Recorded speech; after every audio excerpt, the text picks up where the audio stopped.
ನಮಸ್ಕಾರ ವಿದ್ಯಾರ್ಥಿಗಳೇ, ನಾವು ಇಂದಿನ ಅವಧಿಯಲ್ಲಿ ಕಾನೂನುಗಳ ವರ್ಗೀಕರಣದ ಬಗ್ಗೆ ಅಭ್ಯಾಸವನ್ನು ಮಾಡೋಣ ಅಥವಾ ಕಾನೂನಿನ ವಿಧಗಳ ಬಗ್ಗೆ ನಾವು ಇಂದಿನ ಅವಧಿಯಲ್ಲಿ ಅಭ್ಯಾಸವನ್ನು ಮಾಡೋಣ. In this class we discuss about the classification of loss. ಇಲ್ಲೇ ಪ್ರೊಫೆಸರ್ ಮೆಕವರ್ ಅವರು ಕಾನೂನಿನ ವರ್ಗೀಕರಣವನ್ನು ಪ್ರಮುಖವಾಗಿ ಎರಡು ರೀತಿ ವರ್ಗೀಕರಣ ಮಾಡ್ಯಾರ. ಏನು ಅಂತಂದ್ರೆ, ಒಂದು ರಾಷ್ಟ್ರೀಯ ಕಾನೂನು, ಮತ್ತೊಂದು ಅಂತಾರಾಷ್ಟ್ರೀಯ ಕಾನೂನು. ಈ ರಾಷ್ಟ್ರೀಯ ಕಾನೂನಿನಲ್ಲಿ ಮತ್ತು ಎರಡು ರೀತಿ ವರ್ಗೀಕರಣ ಮಾಡ್ಯಾರ.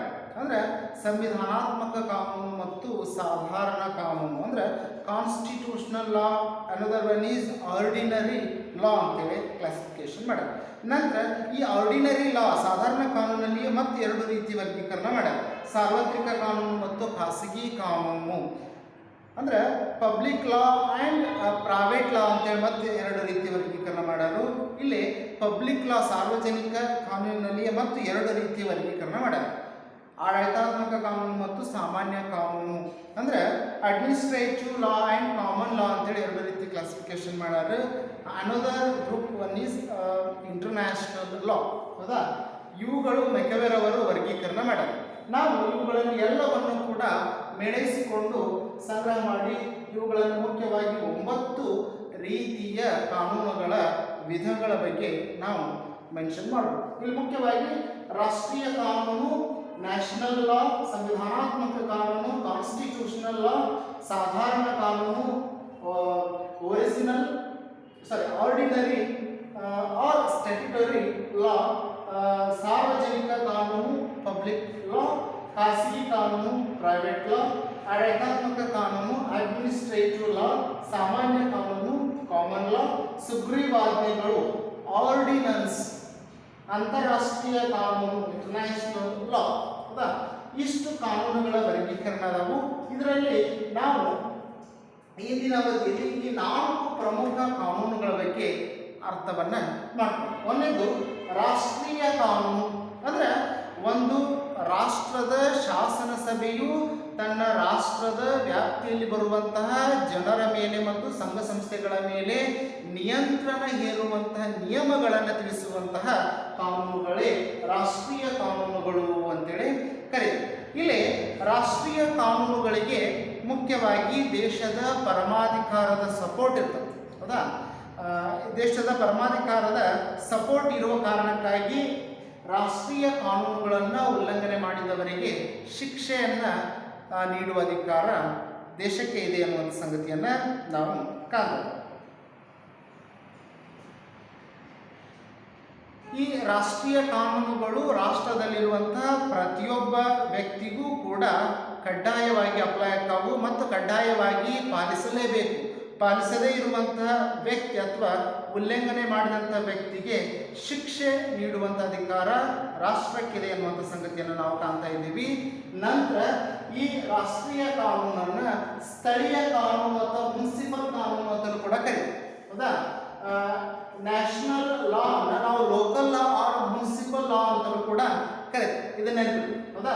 ರಾಷ್ಟ್ರೀಯ ಕಾನೂನು ಅಂತಂದ್ರೆ ರಾಷ್ಟ್ರದ ಶಾಸನ ಸಭೆಗಳು ಅಥವಾ ಸಂಸತ್ತು ರಾಷ್ಟ್ರದ ವ್ಯಾಪ್ತಿಯಲ್ಲಿ ಬರುವಂಥ ಜನರ ಮೇಲೆ ಮತ್ತು ಸಂಘ ಸಂಸ್ಥೆಗಳ ಮೇಲೆ ನಿಯಂತ್ರಣ ಇರುವ ವಿಷಯಕ್ಕೆ ಸಂಬಂಧಪಟ್ಟಂತೆ ಕೆಲವು ನಿಯಮಗಳು ಇರ್ತಾವಲ್ಲ, ಆ ನಿಯಮಗಳನ್ನು ನಾವು ರಾಷ್ಟ್ರೀಯ ಕಾನೂನು ಅಂತೇಳಿ ಕರಿತೀವಿ. ಈ ರಾಷ್ಟ್ರೀಯ ಕಾನೂನುಗಳನ್ನು ಉಲ್ಲಂಘನೆ ಮಾಡಿದವರಿಗೆ ಶಿಕ್ಷೆ ಇದೆ. ಜೊತೆಗೆ ರಾಷ್ಟ್ರೀಯ ಕಾನೂನು ದೇಶದ ಪರಮಾಧಿಕಾರದ ಬೆಂಬಲದೊಂದಿಗೆ, ಸಪೋರ್ಟಿನೊಂದಿಗೆ ಇದು ಕಾರ್ಯವನ್ನು ನಿರ್ವಹಿಸುತ್ತೆ. ಹೌದಾ? ಹೀಗಾಗಿ ರಾಷ್ಟ್ರೀಯ ಕಾನೂನನ್ನು ಮುನ್ಸಿಪಲ್ ಕಾನೂನು ಅಥವಾ ಸ್ಥಳೀಯ ಕಾನೂನು ಅಂತಲೂ ಕೂಡ ನಾವು ಕರಿತೀವಿ. ಒಂದು ಹಂತಕ್ಕೆ ಪ್ರಶ್ನೆ ಅದು. ರಾಷ್ಟ್ರೀಯ ಕಾನೂನನ್ನು ಇನ್ನೊಂದು ಹೆಸರಿನಿಂದ ಕರೆಯುತ್ತೇವೆ. ಅದು ಯಾವುದು ಅಂತಂದ್ರೆ ಮುನ್ಸಿಪಲ್ ಕಾನೂನು ಅಥವಾ ಸ್ಥಳೀಯ ಕಾನೂನು ಅನ್ನೋದನ್ನು ನೆನಪಿನಲ್ಲಿ ಇಟ್ಕೋಬೇಕು. ಅನದರ್ ಒನ್ ಈಸ್ ಕಾನ್ಸ್ಟಿಟ್ಯೂಷನಲ್ ಲಾ. ಮತ್ತೊಂದು ಯಾವುದು ಅಂತಂದ್ರೆ ಸಂವಿಧಾನಾತ್ಮಕ ಕಾನೂನು. ಅಂದರೆ ಸಂವಿಧಾನಾತ್ಮಕ ಕಾನೂನು, ಇದನ್ನು ನಾವು ನೆಲದ ಕಾನೂನು, ಮೂಲ ಕಾನೂನು ಅಂತೇಳಿ ಕರಿತೀವಿ. ಅಂದರೆ ಈ ಕಾನೂನುಗಳನ್ನು ಸಂವಿಧಾನದ ರಚನಾ ಸಭೆ ವ್ಯವಸ್ಥಿತವಾಗಿ ಚರ್ಚೆ ಮಾಡಿ, ಪರಾಮರ್ಶಿಸಿ, ಪರಿಶೀಲಿಸಿ ನಿಯಮಗಳನ್ನು ರಚನೆ ಮಾಡ್ತೀವಿ. ಇಂತಹ ನಿಯಮಗಳನ್ನು ನಾವು ಸಂವಿಧಾನಾತ್ಮಕ ಕಾನೂನುಗಳು ಅಂತೇಳಿ ಕರಿತೀವಿ. ಈ ಕಾನೂನುಗಳನ್ನು ರಾಜ್ಯದ ಉದ್ದೇಶ, ಸ್ವರೂಪ ಮತ್ತು ವ್ಯಾಪ್ತಿ, ಸರ್ಕಾರದ ಅಧಿಕಾರ, ಕರ್ತವ್ಯ ಹಾಗೂ ಸ್ವರೂಪವನ್ನು ನಿರ್ಧರಿಸುತ್ತವೆ. ಅಂದರೆ ಒಂದು ದೇಶದ ಆಡಳಿತಾತ್ಮಕ ವ್ಯವಸ್ಥೆ ಯಾವ ರೀತಿಯಾಗಿದೆ, ಯಾವ ರೀತಿಯಾಗಿರಬೇಕು, ನಾಗರಿಕ ಸೇವಾ ವರ್ಗದ ಕಾರ್ಯಗಳು ಯಾವುವು, ಶಾಸಕಾಂಗ ಕಾರ್ಯಾಂಗ ಮತ್ತು ನ್ಯಾಯಾಂಗಗಳ ಕಾರ್ಯಗಳು ಯಾವುವು, ಪ್ರಜೆಗಳಿಗೆ ಹಕ್ಕು ಮತ್ತು ಕರ್ತವ್ಯಗಳು ಯಾವ ರೀತಿಯಾಗಿರಬೇಕು, ಎಲ್ಲ ಅಂಶಗಳನ್ನು ಸಂಕ್ಷಿಪ್ತವಾಗಿ ವಿವರಣೆ ನೀಡುವಂತಹ ನಿಯಮಾವಳಿಗಳ ಗುಚ್ಛವನ್ನು ನಾವು ಕಾನ್ಸ್ಟಿಟ್ಯೂಷನಲ್ ಲಾ ಅಂತೇಳಿ ಕರಿತೀವಿ, ಸಂವಿಧಾನಾತ್ಮಕ ಕಾನೂನುಗಳು ಅಂತೇಳಿ ಕರಿತೀವಿ. ಇವುಗಳು ಮುಖ್ಯವಾಗಿ ಪ್ರಜೆಗಳ ಮತ್ತು ಸರ್ಕಾರದ ನಡುವಿನ ಸಂಬಂಧವನ್ನು ಸ್ಪಷ್ಟವಾಗಿ ವಿವರಣೆಯನ್ನು ನೀಡುತ್ತವೆ.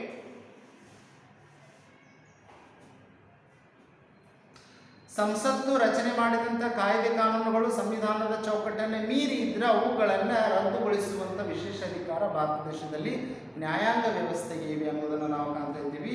ಹೀಗಾಗಿ ಸಂವಿಧಾನಾತ್ಮಕ ಕಾನೂನುಗಳ ಚೌಕಟ್ಟಿನಲ್ಲಿಯೇ ಶಾಸನಸಭೆಯ ಸದಸ್ಯರು ಕಾಯ್ದೆ ಕಾನೂನುಗಳನ್ನು ರಚನೆ ಮಾಡಬೇಕು ಅನ್ನುವಂಥ ವಿಚಾರವನ್ನು ನಾವು ಕಾಣ್ತೀವಿ. Constitutional law is the fundamental law of the land.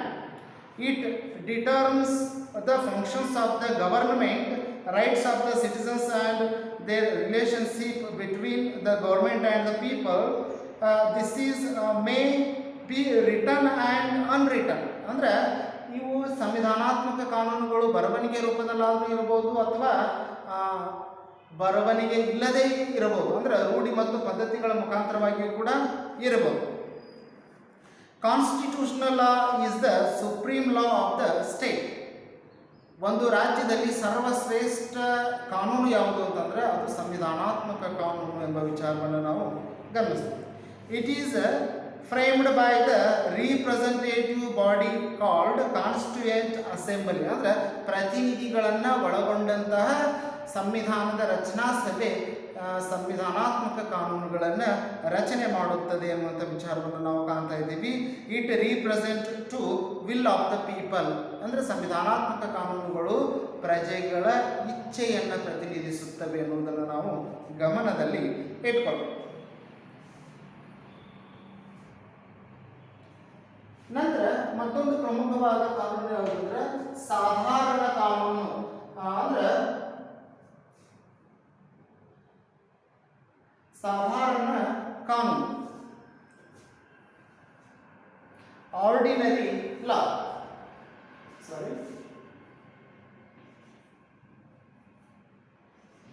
ಇದು ಆರ್ಡಿನರಿ ಲಾ ಅಥವಾ ಸ್ಟ್ಯಾಟ್ಯೂಟರಿ ಲಾ ಅಂತಲೂ ಕೂಡ ಕರೀತೀವಿ. ಅಂದ್ರೆ ಸಾಧಾರಣ ಕಾನೂನು ಅಥವಾ ಇದನ್ನ ಶಾಸನಾತ್ಮಕ ಕಾನೂನು ಅಂತಲೂ ಕೂಡ ಕರೀತೀವಿ. ಅಂದ್ರೆ ಆರ್ಡಿನರಿ ಲಾ ಆರ್ ಸ್ಟ್ಯಾಟ್ಯೂಟರಿ ಲಾ. ಸಂವಿಧಾನದ ಚೌಕಟ್ಟಿಗೆ ಸಂಬಂಧಿಸಿದಂತೆ ಮುಖ್ಯವಾಗಿ ಇಲ್ಲಿ ಪ್ರಜೆಗಳಿಗೆ ಸಂಬಂಧಿಸಿದಂತೆ ಕೆಲವು ನಿಯಮಗಳು ಈ ಒಂದು ಸಾಧಾರಣ ಕಾನೂನಲ್ಲಿ ಇರ್ತವೆ.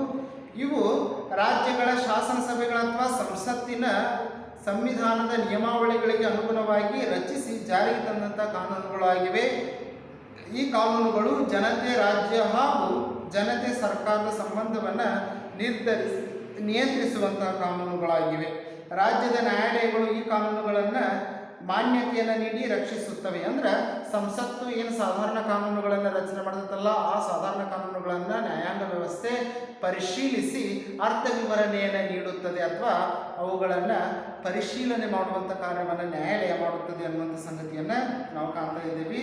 ಜೊತೆಗೆ ವಿವಿಧ ವಿವಾದಗಳಿಗೆ ಅನ್ವಯಿಸಿ ತೀರ್ಮಾನಗಳನ್ನು ನೀಡುವ ಕಾರ್ಯವೂ ಕೂಡ ನ್ಯಾಯಾಂಗ ವ್ಯವಸ್ಥೆಗಿದೆ ಸಾಧಾರಣ ಕಾನೂನುಗಳಿಗೆ ಸಂಬಂಧಿಸಿದೆ.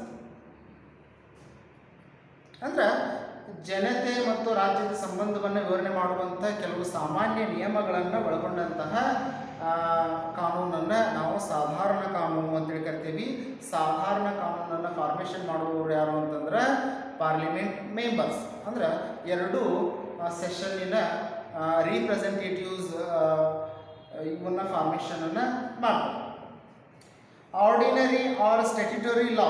Ordinary law is the enacted by the legislature of the country. Day to day administrative is carried on with the help of this law ಅಂದರೆ ದೈನಂದಿನ ಆಡಳಿತಾತ್ಮಕ ವ್ಯವಸ್ಥೆಯನ್ನು ಇವು ಸಾಧಾರಣ ಕಾನೂನುಗಳ ಆಧಾರದ ಮುಖಾಂತರವಾಗಿ ಸರ್ಕಾರ ನಿಭಾಯಿಸುತ್ತದೆ ಅನ್ನುವಂಥ ವಿಚಾರವನ್ನು ನಾವು ಕಾಣ್ತೇವೆ.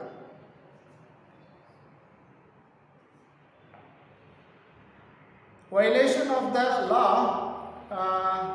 ಲೀಡ್ಸ್ ಟು ಪನಿಷ್ಮೆಂಟ್ ಅಂದರೆ ಇಂಥ ಸಾಧಾರಣ ಕಾನೂನುಗಳನ್ನು ಸಾರ್ವಜನಿಕರು ಉಲ್ಲಂಘನೆ ಮಾಡಿದರೆ ಅವರಿಗೆ ಶಿಕ್ಷೆ ಇದೆ ಅನ್ನುವಂಥ ಸಂಗತಿಯನ್ನು ನಾವು ಕಾಣ್ತೀವಿ. The court recognised this law and appeals the same to decide the cases of dispute. ಅಂದರೆ ಸಾಧಾರಣ ಕಾನೂನುಗಳನ್ನು ನ್ಯಾಯಾಂಗ ವ್ಯವಸ್ಥೆ ಪರಿಶೀಲನೆ ಮಾಡುತ್ತದೆ. ಸಾಧಾರಣ ಕಾನೂನುಗಳನ್ನು ಉಲ್ಲಂಘಿಸಿದವರಿಗೆ ಶಿಕ್ಷೆ ಇದೆ ಅನ್ನುವಂಥ ವಿಚಾರವನ್ನು ನಾವು ಕಾಣ್ತಾ ಇದ್ದೀವಿ. ಸಾರ್ವಜನಿಕ ಕಾನೂನು ಅಂದರೆ ಪಬ್ಲಿಕ್ ಲಾ ಅನ್ನುವಂಥ ವಿಚಾರವನ್ನು ನಾವು ನೋಡೋಣ. ಅಂದರೆ ಸಾರ್ವಜನಿಕ ಕಾನೂನು ಅಂತಂದರೆ ಸಾರ್ವಜನಿಕರ ಹಿತದೃಷ್ಟಿಯನ್ನು ಗಮನದಲ್ಲಿಟ್ಟುಕೊಂಡು ಕೆಲವು ನಿಯಮಗಳನ್ನು ರಚನೆ ಮಾಡ್ತಾರಲ್ಲ, ಅಂಥ ನಿಯಮಗಳೇ ಸಾರ್ವಜನಿಕ ಕಾನೂನು ಅಂತೇಳಿ ಕರಿತೀವಿ. ಈ ಸಾರ್ವಜನಿಕ ಕಾನೂನು ಮುಖ್ಯವಾಗಿ ರಾಜ್ಯದ ಮತ್ತು ಜನತೆಯ ಸಂಬಂಧವನ್ನು ಸ್ಪಷ್ಟಪಡಿಸಿ ನಿಯಂತ್ರಿಸುವ ಕಾರ್ಯವನ್ನು ಮಾಡುತ್ತದೆ. ಈ ಕಾನೂನು ಸರ್ವೇ ಸಾಮಾನ್ಯವಾಗಿ ಪ್ರಜೆಗಳ ಹಿತದೃಷ್ಟಿಯಿಂದ ರಚನೆಯಾಗುತ್ತದೆ ಎನ್ನುವಂಥ ಸಂಗತಿಯನ್ನು ನಾವು ಕಾಣ್ತಾ ಇದ್ದೀವಿ. ಸರ್ಕಾರ ಈ ಕಾನೂನು ರಾಜ್ಯದ ಹೆಸರಿನಲ್ಲಿ ಜಾರಿಗೆ ತರುತ್ತದೆ. ಕರ್ನಾಟಕ ಸರ್ಕಾರ ಅಥವಾ ಭಾರತ ಸರ್ಕಾರ ಅಂತೇಳಿ ಆ ಹೆಸರಿನಲ್ಲಿ ಕೆಲವು ನಿಯಮಾವಳಿಗಳನ್ನು ಜಾರಿಗೆ ತರ್ತಾರೆ. Public law it regulates the relations between state and citizens. Public law in enforced by the government in the name of the state. ರಾಜ್ಯದ ಹೆಸರಿನಲ್ಲಿ ಸರ್ಕಾರಗಳು ಇವುಗಳನ್ನು ಅನುಷ್ಠಾನಕ್ಕೆ ತರುತ್ತವೆ ಅನ್ನುವಂಥ ಸಂಗತಿಯನ್ನು ನಾವು ಕಾಣ್ತಾ ಇದ್ದೀವಿ. ಉಳಿದಂತಹ ಕಾನೂನುಗಳ ಬಗ್ಗೆ ನಾವು ಮುಂದಿನ ಅವಧಿಯಲ್ಲಿ ಚರ್ಚೆಯನ್ನು ಮಾಡೋಣ. ನಮಸ್ಕಾರ.